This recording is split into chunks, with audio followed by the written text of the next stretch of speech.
Hola, saludos cordiales y bienvenidos una vez más a este vuestro canal de memoria histórica, aunque a veces no. Bueno, pues no hace mucho estuve entrevistando a Yolanda Rodríguez, concejala de Ahora Madrid, y el día que estuve allí en la Junta Municipal de Canillejas me presentó a dos de sus asesores.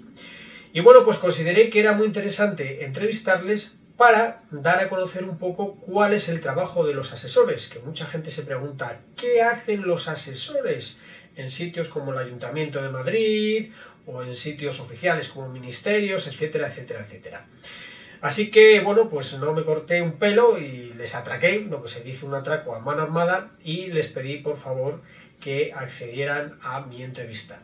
Y así hicieron muy amablemente, lo cual es digno de encomio, y hoy quiero presentaros pues la primera entrevista, que es a Ángel Guillén.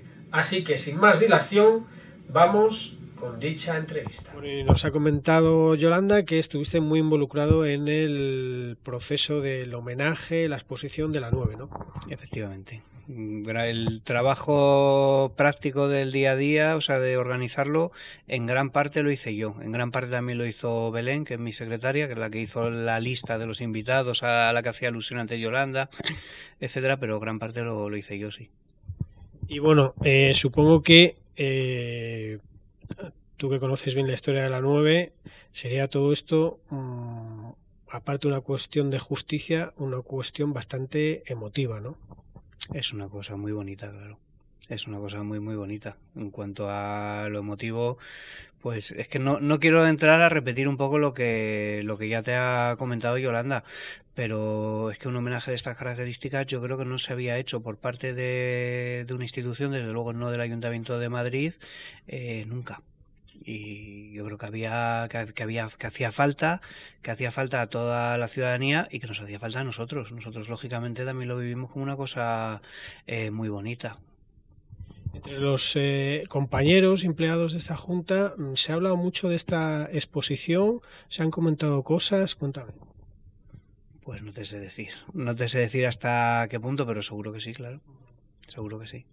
Y tú, por ejemplo, cuando ya viste la exposición terminada y diste digamos, el primer vistazo, ¿qué sentiste? Pues mucha alegría, mucho alivio, por decirlo de alguna manera, porque cuando haces una cuestión como esta, de tanta importancia, pues hasta que no lo ves, siempre tienes la duda de si va a estar a la altura de las expectativas, si va a tener el enfoque que tiene que tener, si todo. Y la verdad es que yo la vi y me encantó. Me pareció una cosa preciosa, porque además todo lo que había en la exposición, los paneles están hechos, están impresos, todo lo que había en la exposición, ya lo ha dicho Yolanda, son originales, o sea, incluso la bandera nazi alemana que había ahí en el suelo está capturada en combate a una unidad del ejército alemán.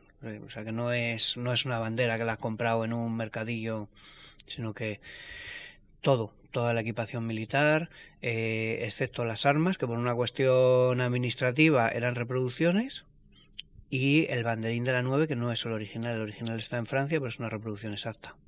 ¿Y por qué no eran originales? ¿Qué es lo que ocurre con las armas originales que han tenido que ser reproducciones?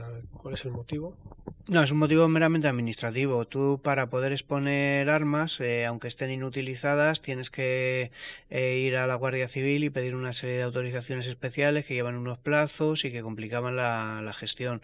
Como existía la posibilidad de acceder también a las reproducciones que son exactas, que no las diferencias, vamos, pues era mucho más fácil administrativamente el hacerlo y más económico, porque eso lleva unas tasas también. ¿Cuándo te enteras tú que hubo una compañía de españoles republicanos que liberaron París? Pues yo no te sé decir cuándo me entero, posiblemente cuando alguno de los homenajes que tuvieron lugar en Francia. No sé si el primero, que fue en 2004, o ya los que se han hecho siendo alcaldesa Anne Hidalgo, que han sido los más amplios, ¿no? Ya con el jardín, etcétera. No recuerdo exactamente en cuál. Yo el tema de la memoria sí es un tema que lo he seguido desde siempre y no te sé decir exactamente desde cuándo conozco yo que existe la 9. Y cuando te enteras de su existencia, dices, coño, ¿esto cómo es posible que una unidad de españoles, republicanos todos, antifranquistas, fueron los primeros en tomar en París? ¿Qué ha pasado aquí?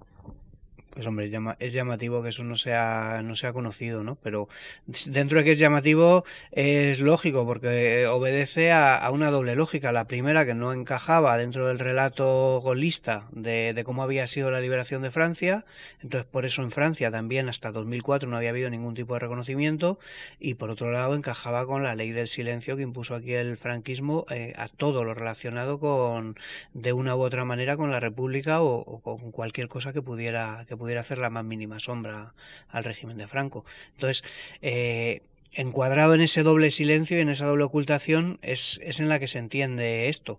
Esa es la primera.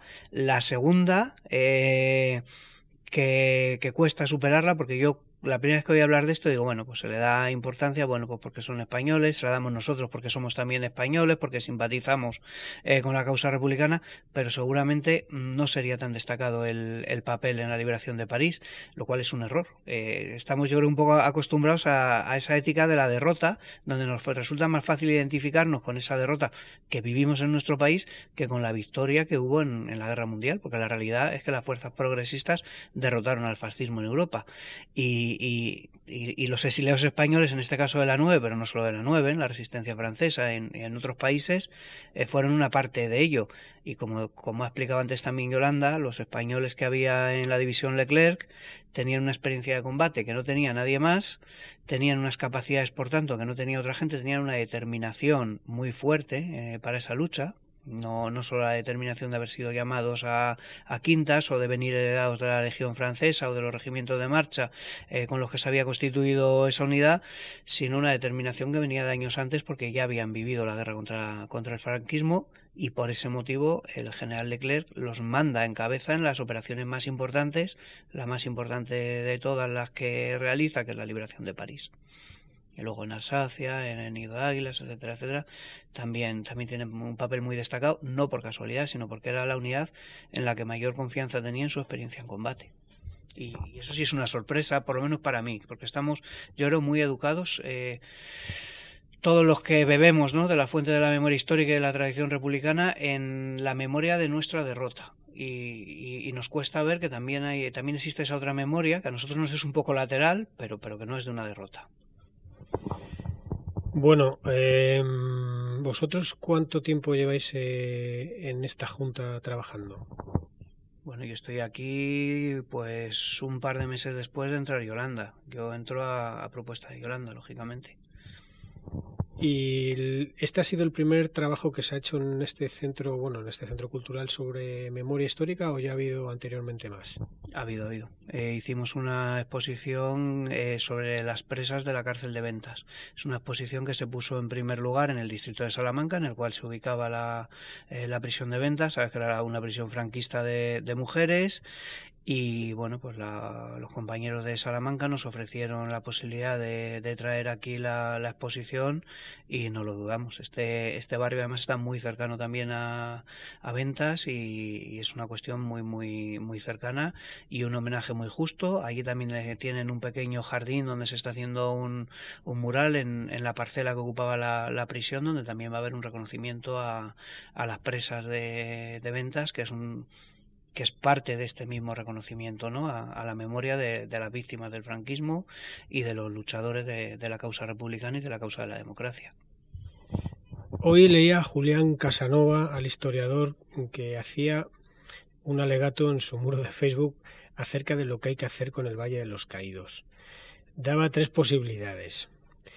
La tercera a mí es la que más me ha gustado, que es hacer un centro memorial en el cual se cuente lo que ocurrió, para que la gente sepa pues cómo se hizo y quiénes hicieron ese monumento y lo que fue el franquismo. ¿Opinas igual que él?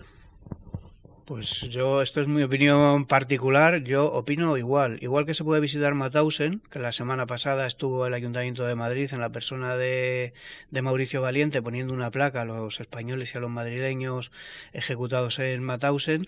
Pues yo creo que en esa misma lógica tendría que ser el Valle de los Caídos, porque el Valle de los Caídos también fue un campo de trabajo forzados y un campo donde murió muchísima gente, muchísimos presos políticos, y ese es el sentido, la resignificación que hay que darle que hay que darle ese campo. Lo que no es compatible, eso en mi opinión, es con la presencia ahí de la tumba, sobre todo de Franco, y yo creo que también de José Antonio, que a lo mejor tendrían que tener otro tipo de sepultura, ¿no? Y no estar mezclados con sus víctimas. Bueno, ¿qué en el futuro tenéis pensado alguna exposición más o alguna actividad más sobre memoria histórica en esta junta? Seguro. Tenemos pensadas varias cosas, pero a mí no me gusta, por prudencia, decir cosas que no están atadas y que no son seguras, pero seguro que vais a ver más pasitos con el tema de la memoria histórica en Ciudad Lineal. Bueno, esto hace 4 años era impensable que se viesen actividades de memoria histórica en Madrid, ¿no? Desde luego, el Partido Popular no ha mostrado voluntad ninguna en ese sentido. Afortunadamente, como ha dicho Yolanda, pues en este caso sí nos ha dado por lo menos el voto. Pero voluntad propia, iniciativa propia no han tenido nunca. Esas posibles exposiciones que vais a hacer o actividades, ¿tenéis algo ya casi machacadito que puedas adelantarnos o no? No me atrevo. No me atrevo, ¿no? Bueno, pues no sé si quieres decir algo más. Ha sido un placer entrevistarte. Pues nada, pues que muchísimas gracias y como ha dicho Yolanda, cuando queráis, está a vuestra casa. Bueno, pues espero que os haya gustado la entrevista. En el próximo programa no hablaremos del gobierno, pero sí os presentaré otra entrevista también de otro de los asesores del Ayuntamiento de Madrid, de esa Junta Municipal de Distrito. Yo simplemente, como siempre, os agradezco vuestra atención y, como siempre, también os voy a decir 2 cosas porque es que estoy viendo que la gente se calla y nos las dice. Así que, salud y república.